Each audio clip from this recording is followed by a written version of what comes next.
वैसे रुपए का गिरना ब्रेकिंग न्यूज तो नहीं बना, लेकिन क्या ये वाकई हमारे अर्थव्यवस्था के लिए चुनौती है?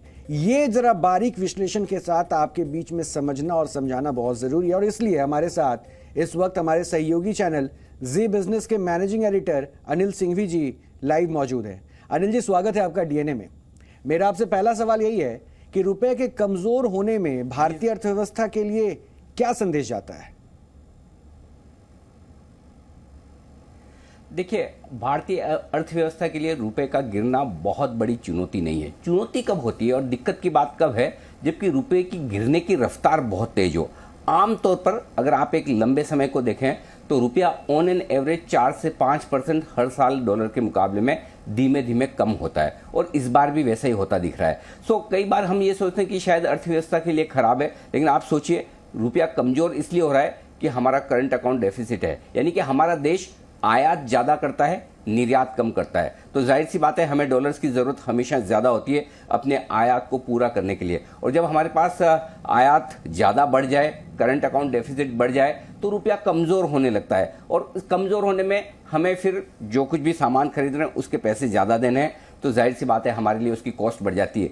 दूसरी बात, हमारे पास अगर विदेशी कर्ज है तो उस विदेशी कर्ज पर हमें जो ब्याज देना है और विदेशी कर्ज का जो भुगतान करना है, उसके लिए भी हमें पैसे डॉलर में कन्वर्ट करके ज्यादा देने होते हैं। तो कई बार हम ये समझते हैं कि इसका मतलब है कि अरे रुपया गिरा तो वाकई में बड़ी चिंता की बात है, लेकिन ऐसा नहीं है। इसका दूसरा पहलू ये है कि जो कुछ भी हम निर्यात करते हैं, जो कुछ भी एक्सपोर्ट करते हैं, अगर रुपया कमजोर हुआ है तो एक्सपोर्टर्स को फायदा भी होता है। एक्सपोर्ट करना हमारे लिए ज्यादा कॉम्पिटिटिव होता है।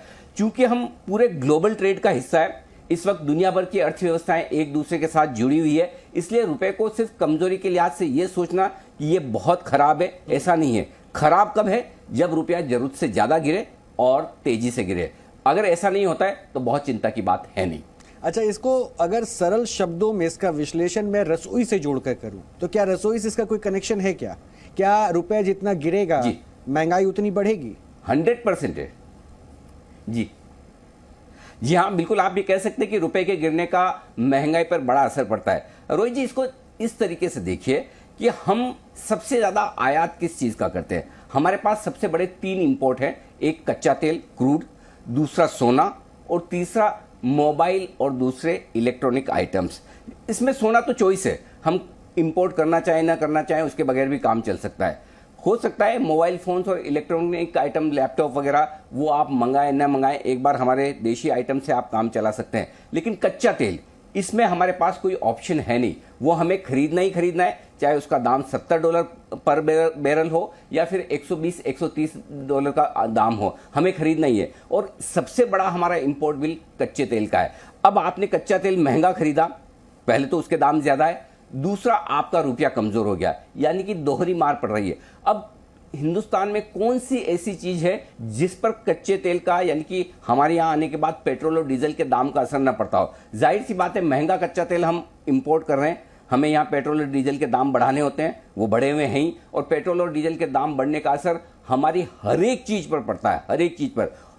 फिर वो कोई भी खाने पीने की चीज हो या किसी भी तरह के प्रोडक्ट आप खरीदें, तो सीधा सीधा आपकी जेब पर भी असर पड़ता है और आपकी किचन पर भी। दूसरा असर जो होता है, जब जब रुपया कमजोर होता है तो ब्याज दरें बढ़ती है, और ब्याज दरें बढ़ने का मतलब ये कि अगर आपने कोई भी होम लोन लिया है, कार लोन लिया है, पर्सनल लोन लिया है, या कंपनियों ने अपना कारोबार चलाने के लिए लोन लिया है, तो ब्याज दरें बढ़ेंगी। महंगाई बढ़ने का असर ब्याज दरें बढ़ने पर होता है, क्योंकि महंगाई को काबू में लाना है तो आप ब्याज दरें बढ़ाइए, तो आपके लिए पॉकेट पर भी असर पड़ता है। तो रुपए की कमजोरी का 2 जगह सबसे ज्यादा असर पड़ता है। एक, आपका किचन का, आपके घर का बजट थोड़ा हिल जाता है, और दूसरा, अगर आप कोई ईएमआई भर रहे हैं तो आपकी ब्याज दरें बढ़ती है और उस पर भी आपका बोझ बढ़ने के पूरे आसार होते हैं।